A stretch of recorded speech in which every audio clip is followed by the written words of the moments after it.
Two Bears Near the Maple Tree by Jay Wilburn. Grandpa Emmett looked about to die from all the claw marks in his skin, where he now bled through his bandages, but Clementine was not the one who did it. It was the other bear outside the cabin, hidden in the shadows of the night. She listened for the beast's growl as she pushed her long blonde hair behind her ears, but heard nothing. Her bloody fingers left stains along the light strands of her hair like dye. The bear out there who had done this to Clementine's grandpa could not enter the cabin on account of the bear's choices and the magic power Grandpa still possessed. If he died tonight, she didn't know how those rules might change. He coughed up blood onto his whiskered chin, and she knew he could not wait until morning. She was going to have to go for help now. So into the darkness she fled, making sure to close the cabin door firm behind her. It wasn't the thing that was going to protect him from what had injured him so badly out here. But she wanted the door closed so she wouldn't have to hear his weak cries of protest telling her not to go. One of the things he might have yelled was to grab a coat. It was too cold for the dress she wore. If she went back now, though, she might lack the courage to try again. She crossed the dooryard in 3 strides and stuck to the trail winding down the slope in the deeper darkness of the nighttime shadows under the full trees. Sticking to the trail proper made her an easier target, but as a little girl running blind through the trees would pose greater dangers. Still, she tripped over the exposed roots as she ran along. Clementine found herself on the edge of overbalancing forward most of the way. The bear growled.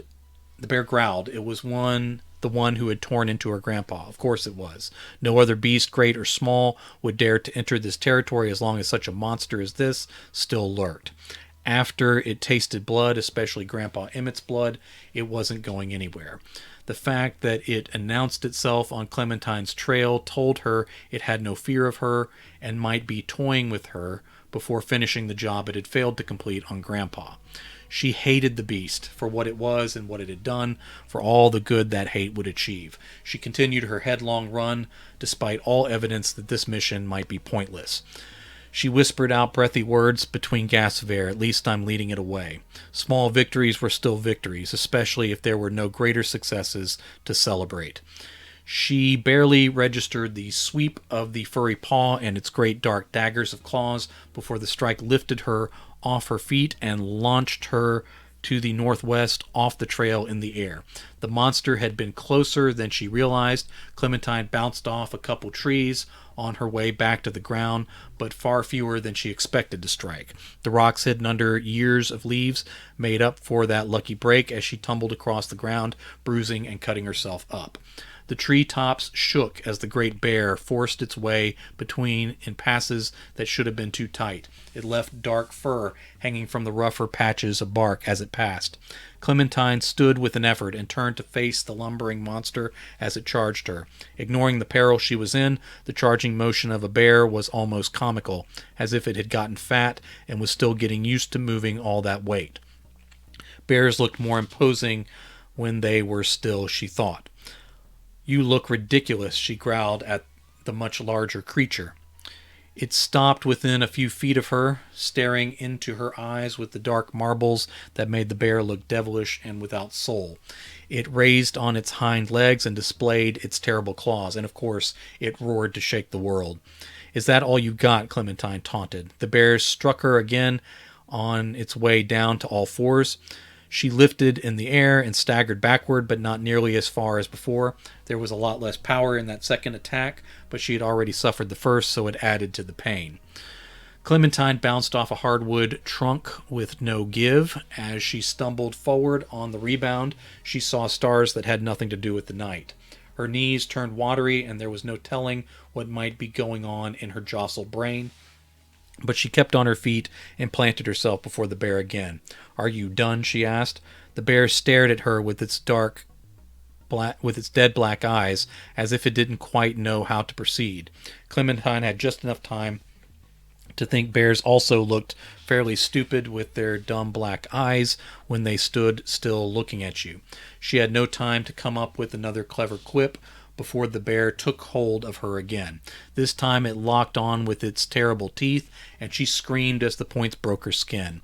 The bear lifted her into the air within its powerful jaws and whipped her from side to side in the fashion wild animals tended to do.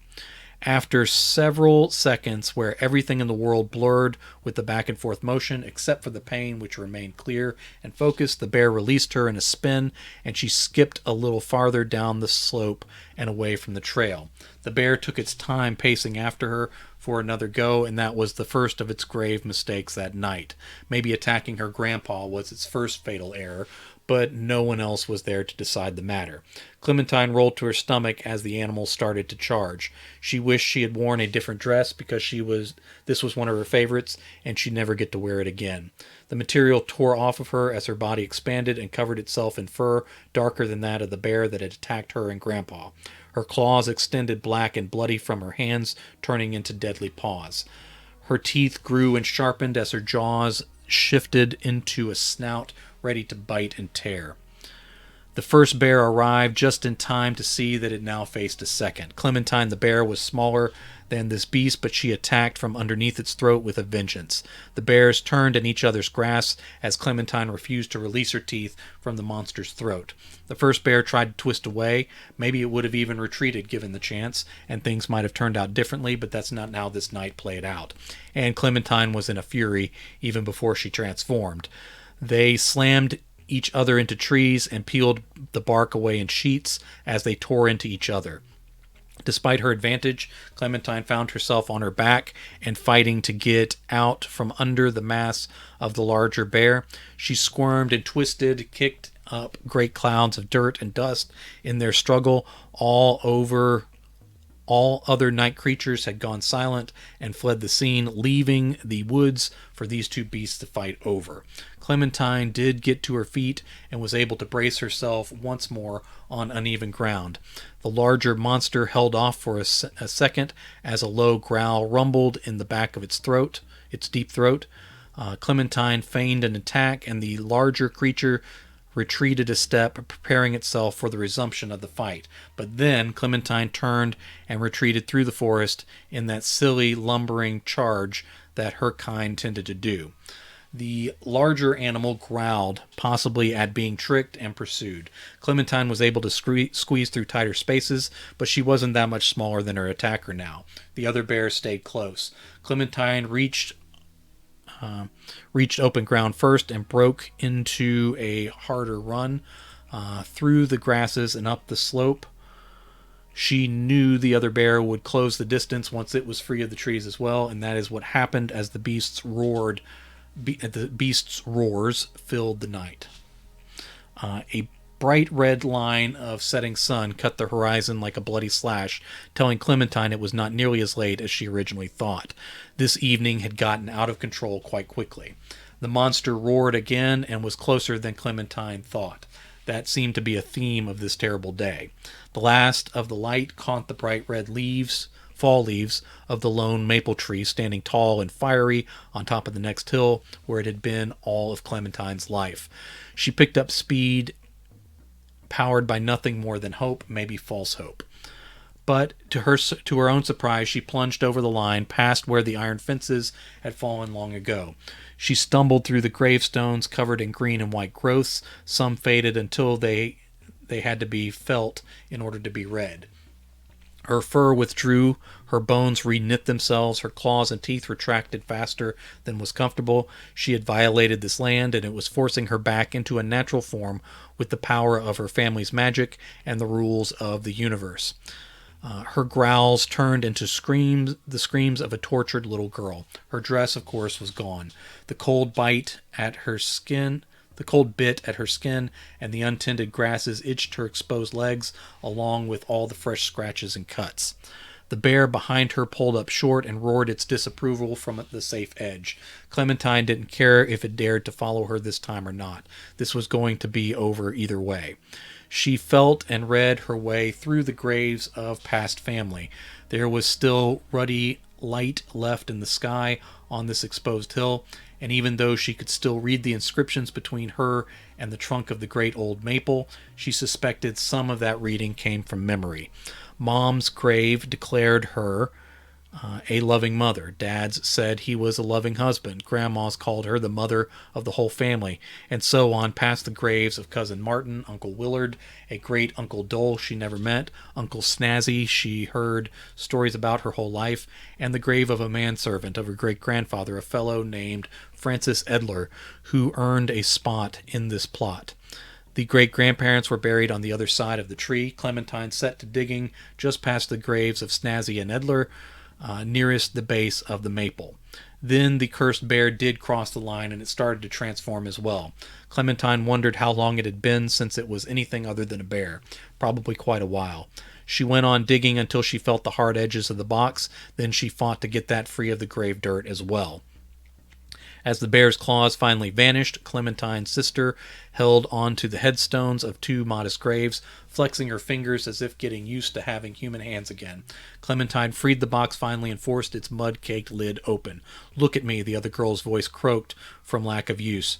Clementine stood again to her full height, still inches shorter than her older sister.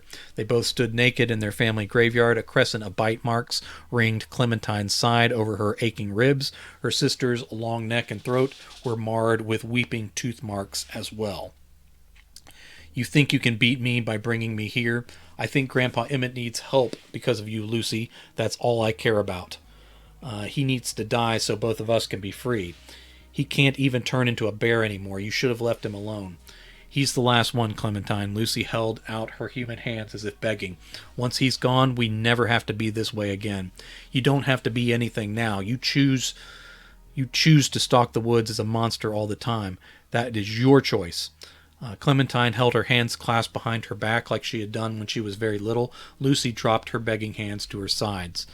Lucy's fingers kept opening and closing like claws. If they did not stand in a cemetery, she probably would still be in her bare form and would be attacking her sister as she had done to Grandpa earlier. "We can never live among normal people, not like this. We've lived a good life up here. This is no life. You need to let me into that cabin to finish this. It's not mine to invite you in, Lucy. Then you drag him out, and this will all finally be over. I would never, and you're a monster for even asking." "I'm not asking." Lucy reached out faster than Clementine was ready for. She seized a handful of Clementine's blonde hair that had bits of leaves and stains of her grandpa's blood in it. Clementine had always thought it was funny that her human hair was lighter than Lucy's black hair, but their bear fur was the opposite. Nothing much was funny anymore. Lucy dragged her younger sister toward the edge of the graveyard. "Stop," Clementine cried. Lucy kept dragging her, bumping her shins into family gravestones along the way. "Stop, Lucy," quieter this time, pleading. "He dies tonight. This is where it all ends. Lucy, just stop."